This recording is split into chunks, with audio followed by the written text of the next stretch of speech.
मेरी सासू माँ ने मुझे अपने ससुर के साथ गांव में भेजा था। एक दिन मैं बारिश में भीगकर घर के अंदर आई।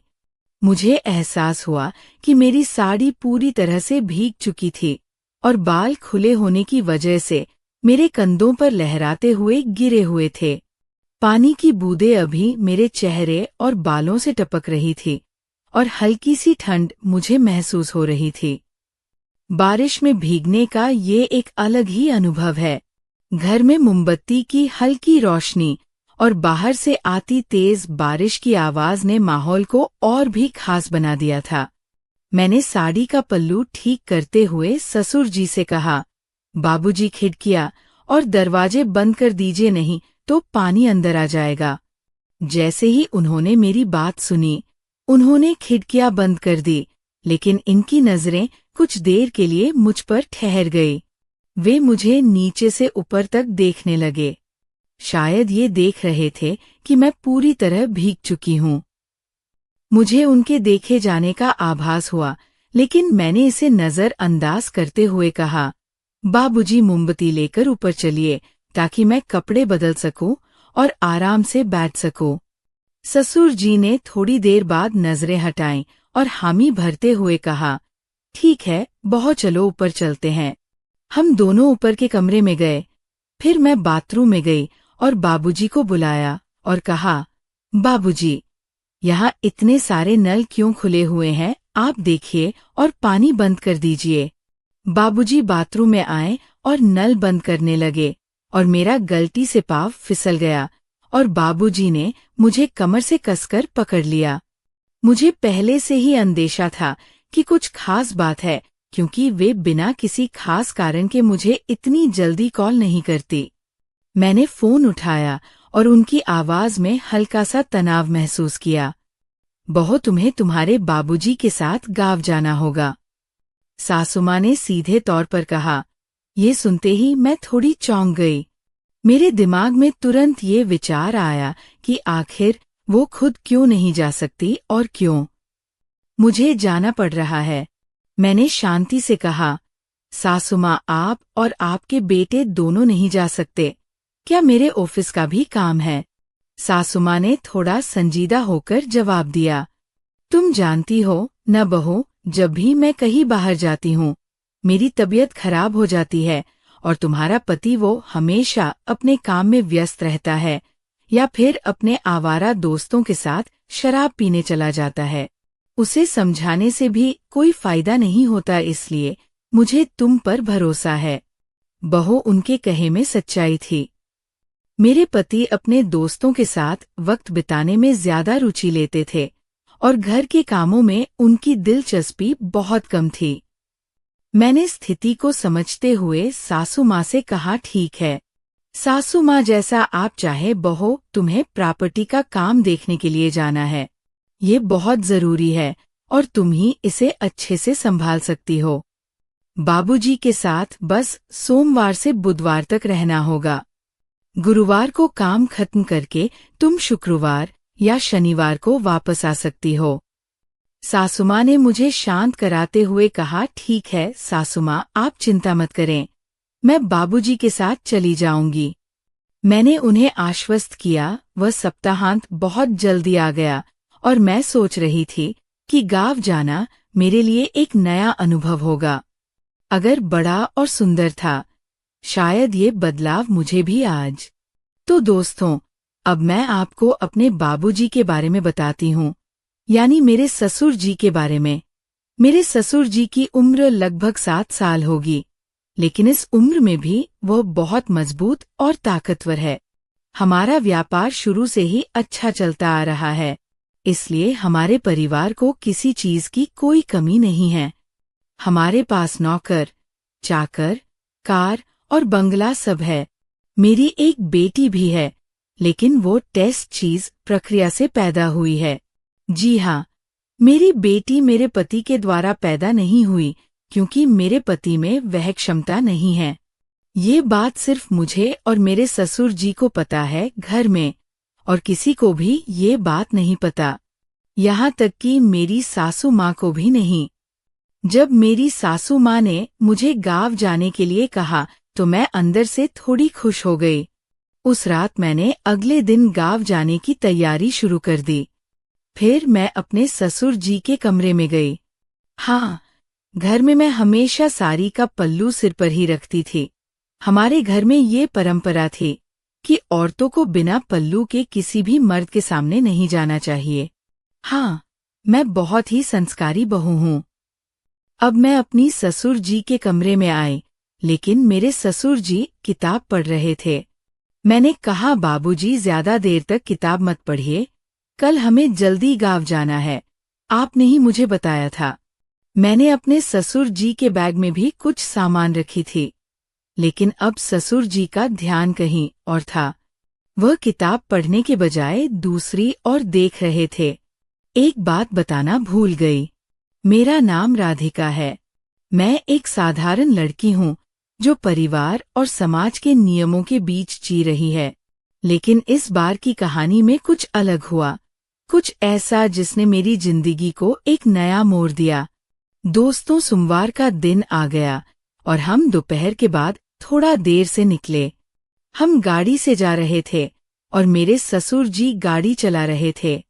ट्रैफिक की वजह से हम शाम 7 बजे हरिदगांव पहुंचे। हमारा यहाँ एक घर है, एक छोटा सा बंगला। वह एक छोटे से पहाड़ पर स्थित है, लेकिन गाड़ी वहां तक जा सकती है। एक मंजिला घर, सुंदर पहाड़, ठंडी हवा। हमारे कुछ रिश्तेदार भी थे, इसलिए उन्होंने हमें रात को खाने पर बुलाया।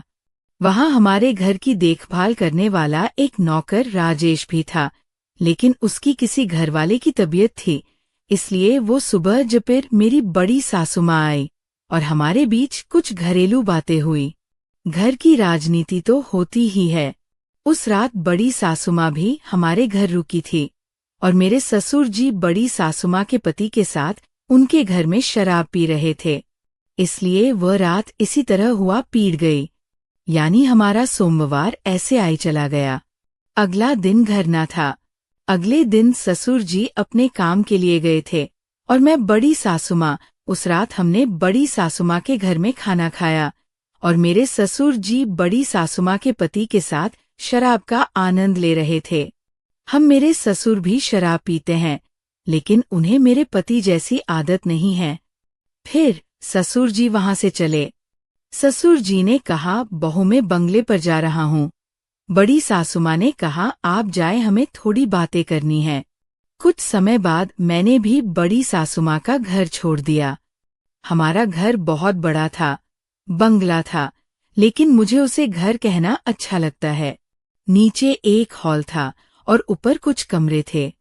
छतरी छोटी थी और जैसे ही मैं बारिश में भीगकर घर के अंदर आए, मुझे एहसास हुआ कि मेरी साड़ी पूरी तरह से भीग चुकी थी और बाल खुले होने की वजह से मेरे कंधों पर लहराते हुए गिरे हुए थे। पानी की बूंदें अब भी मेरे चेहरे और बालों से टपक रही थी और हल्की सी ठंड मुझे महसूस हो रही थी। बारिश में भीगने का ये एक अलग ही अनुभव था। गर्म मोमबत्ती की हल्की रोशनी और बाहर से आती तेज बारिश की आवाज ने माहौल को और भी खास। मैंने साड़ी का पल्लू ठीक करते हुए ससुर जी से कहा, बाबूजी, खिड़कियां और दरवाजे बंद कर दीजिए, नहीं तो पानी अंदर आ जाएगा। जैसे ही उन्होंने मेरी बात सुनी, उन्होंने खिड़कियां बंद कर दी, लेकिन उनकी नजरें कुछ देर के लिए मुझ पर ठहर गई। वे मुझे नीचे से ऊपर तक देखने लगे। शायद ये देख रहे थे कि मैं पूरी तरह भीग चुकी हूँ। मुझे उनके देखे जा, लेकिन मैंने इसे नजरअंदाज करते हुए कहा, बाबूजी, मोमबत्ती लेकर ऊपर चलिए ताकि मैं कपड़े बदल सकूं और आराम से बैठ सकूं। ससुर जी ने थोड़ी देर बाद नजरें हटाएं और हामी भरते हुए कहा, ठीक है बहू, चलो ऊपर चलते हैं। हम दोनों ऊपर के कमरे में गए। फिर मैं बाथरूम में गई और बाबूजी को बुलाया और कहा, बाबूजी, यहाँ इतने सारे नल क्यों खुले हुए हैं, आप पानी बंद कर दीजिए। बाबूजी बाथरूम में आए और नल बंद करने लगे, लेकिन गलती से शोवर चालू हो गया। मैं फिर से भीग गई। हाँ, मैंने मिली साड़ी पहनी थी और सिर पर साड़ी का पल्लू भी था। फिर मैंने देखा कि बाबूजी चुपचाप मुझे ही देख रहा। बारिश के कारण मेरी साड़ी पूरी तरह भीग चुकी थी और बाबूजी मेरी तरफ ही देख रहे थे। एक दिन ऐसा ही हुआ। मेरे ससुर जी हमेशा दोस्तों के साथ बाहर घूमने जाते थे। उन्हें थोड़ी बहुत सिगरेट पीने की भी आदत थी। एक दिन मैं सुबह दुकान गई, बारिश हो रही थी और हमेशा की तरह मैंने साड़ी का पल्लू सिर पर लिया हुआ था। मैं बहुत ही संस्कारी बहू हूँ। मैंने छतरी ली और देखा कि मेरे ससुर जी क्रॉसिंग पर खड़े थे। मैंने छतरी आगे बढ़ाई, लेकिन बाबूजी मेरी तरफ ही देख रहे थे। उनकी नजरें मुझसे हट नहीं रही थी। हाँ, उनकी निगाहें मेरी भीगी साड़ी के बाहर दिख रहे हिस्सों पर थी। मैं घर आई और जब मैंने आईने में देखी तो मेरी साड़ी सामने से काफी भीग चुकी थी और वह मेरे शरीर से चिपकी हुई थी, जिससे सब कुछ साफ दिख रहा था। उसमें मेरी वर्दी भी दिख रही थी। साड़ी पारदर्शी होने के कारण मेरी खूबसूरती नजर आ रही थी। साड़ी पीछे से गीली थी। फिर मैं कुछ सामान लेकर घर की ओर निकल पड़ी। तब मुझे भी मजा आने लगा। मैं जानबूझकर बाबूजी के आसपास घूमने लगी। झाड़ू लगाते वक्त मैं नीचे झुकने का बहाना करती। किसी ना किसी बहाने से मैं बाबूजी को अपना प्रदर्शन दिखाने लगी और बाबूजी भी हमेशा अपनी छिपी नजरों से मुझे देखते और मेरे सुदृढ़ शरीर को देखकर आनंद लेते।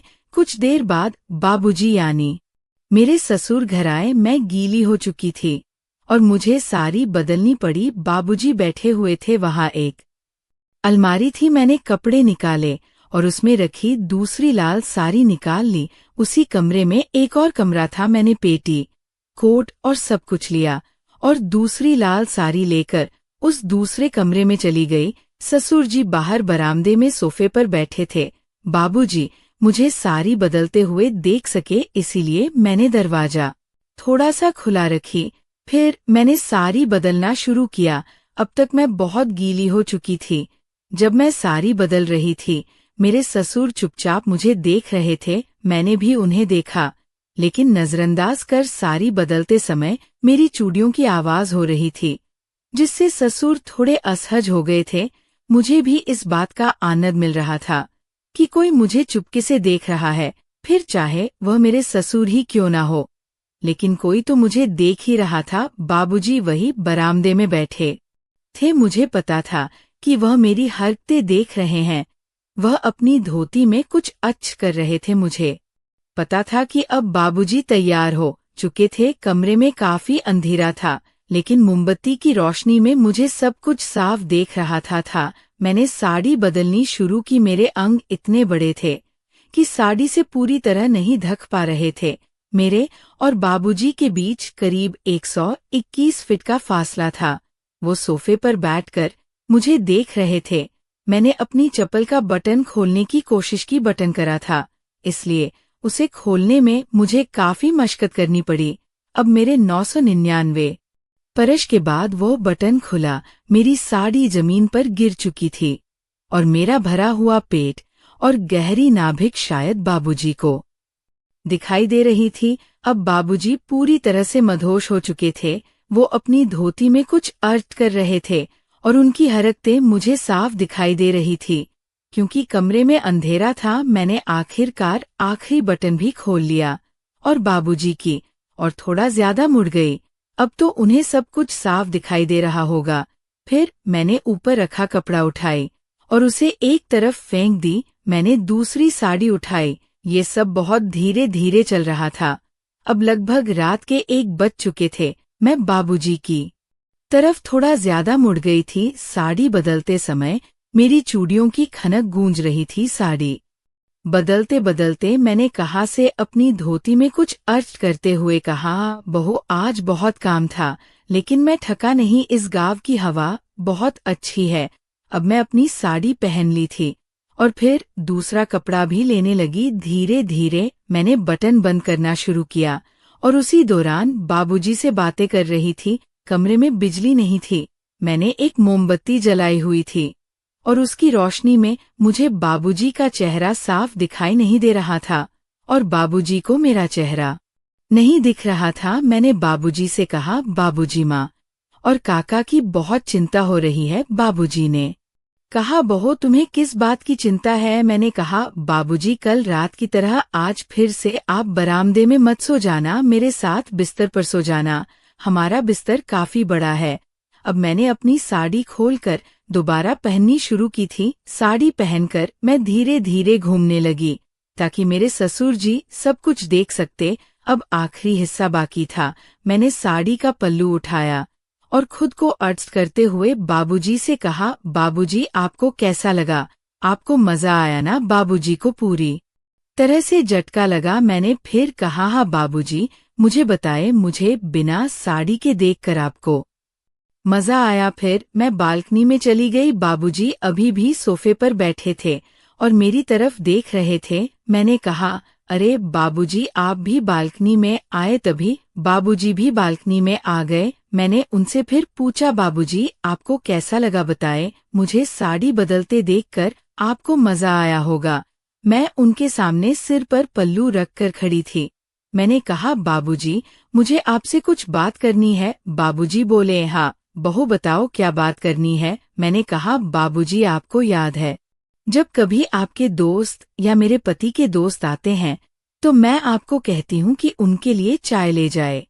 बाबूजी ने कहा, बाबू मुझे याद है। मैंने कहा, बाबूजी आपके दोस्त और मेरे पति के दोस्त मुझे उस नज़र से देखते हैं, लेकिन इसमें कोई दिक्कत नहीं है। बाबूजी ने कहा, अरे बहू तुम्हें ऐसा सोचने का कोई नहीं है। मैंने कहा, बाबूजी ये बात हमारे बीच ही रहनी चाहिए और मुझे पता है कि आप भी मुझे कैसे देखते हैं, लेकिन कोई बात नहीं, मुझे आपकी नज़र पसंद है। बाबूजी कुछ पल रुके और फिर बोले, बहू क्या तुम खुश हो?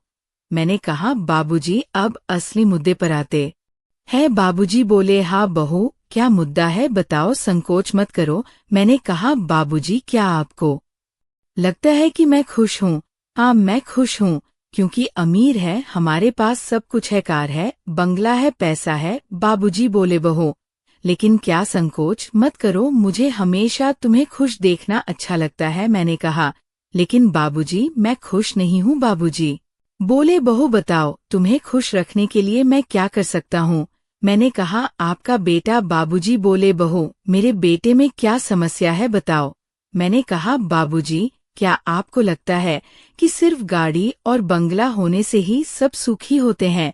असल खुशी पत्नी की बेदरू में होती है। बाबूजी बोले, बहू बताओ संकोच मत करो। मैंने कहा, बाबूजी आपका बेटा मेरे साथ कुछ भी नहीं करता, अब उसमें मुझे सुख देने की ताकत नहीं है। हाँ बाबूजी मुझे आनंद चाहिए। बाबूजी बोले, बहू और क्या? मैंने कहा, मुझे पता है कि आप अपनी पत्नी यानी सासुमाँ के साथ भी कुछ नहीं कर सकते, आपको कई सालों से कोई सुख नहीं मिला ही आपकी पत्नी से और ना ही किसी अन्य महिला से। बाबूजी शांति से सुन रहे थे। मैंने कहा, मुझे पता है कि आप कभी कभी मुझे वैसे देखते हैं। मुझे पता है कि आज जब मैं आपके कमरे में आई थी तो आप किताब पढ़ने की बजाय मुझे देख रहे थे। फिर बाबूजी थोड़े नर्वस हो गए। बाबूजी ने अचानक गंभीरता से कहा, बहू तुम कैसी बातें कर रही हो? मैंने कभी ऐसा नहीं सोचा और ना ही तुम्हें इस नज़र से देखा। तुम तो हमारे घर की इज्जत हो और मेरी नजरें हमेशा तुम्हारे प्रति आदर और सम्मान की रही है। मैं थोड़ी घबराई लेकिन अपनी बात जारी रखी। बाबूजी मैं ये सब इसलिए कह रही हूँ क्योंकि कभी कभी लगता है कि हम अपने रिश्तों में खुलकर बात नहीं कर पाते। आप हमेशा मुझे बहुत मानते हैं, लेकिन मैंने कई बार आपकी नजरों में कुछ अलग देखा है। बाबूजी थोड़े असहज हो गए, लेकिन उन्होंने फिर से गंभीरता से जवाब दिया, तुम्हारी सोच गलत है। बहु परिवार के रिश्ते बहुत पवित्र होते हैं और हमें उनका सम्मान करना चाहिए। तुम्हें इस तरह की बातें नहीं सोचनी चाहिए। अगर तुम्हें कभी ऐसा महसूस हुआ है, तुम्हें माफी मांगता हूँ, लेकिन मेरा इरादा कभी भी ऐसा नहीं रहा। मैंने महसूस किया कि बाबूजी की बातों में सच्चाई थी। उन्होंने हमेशा घर की जिम्मेदारियों को पूरी ईमानदारी से निभाया था और शायद मैंने कुछ गलत कहने की वजह से ऐसा सोचा। मैंने सिर झुकाकर कहा, मुझे माफ कर दीजिए बाबूजी, मैंने शायद कुछ गलत समझा। बाबूजी ने नरमी से कहा, बहू इस घर में तुम हमारी बेटी जैसी हो।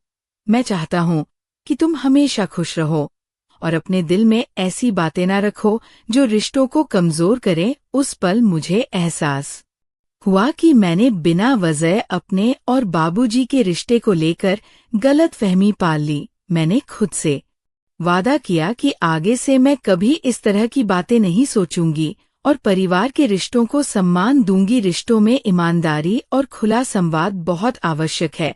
जब हम अपने विचारों और भावनाओं को बिना किसी हिचकिचाहट के साझा करते हैं तो हम एक मजबूत बुनियाद बनाते हैं। किसी भी रिश्ते की मजबूती इस बात पर निर्भर करती है कि हम एक दूसरे के प्रति कितने ईमानदार और पारदर्शी है। कभी कभी हम अपनी सोच और भावनाओं को छिपाते हैं, जिसके कारण गलत फहमियां पैदा हो जाती है। जब हम किसी को लेकर पूर्वाग्रह बना लेते हैं तो हम वास्तविकता से दूर चले जाते हैं।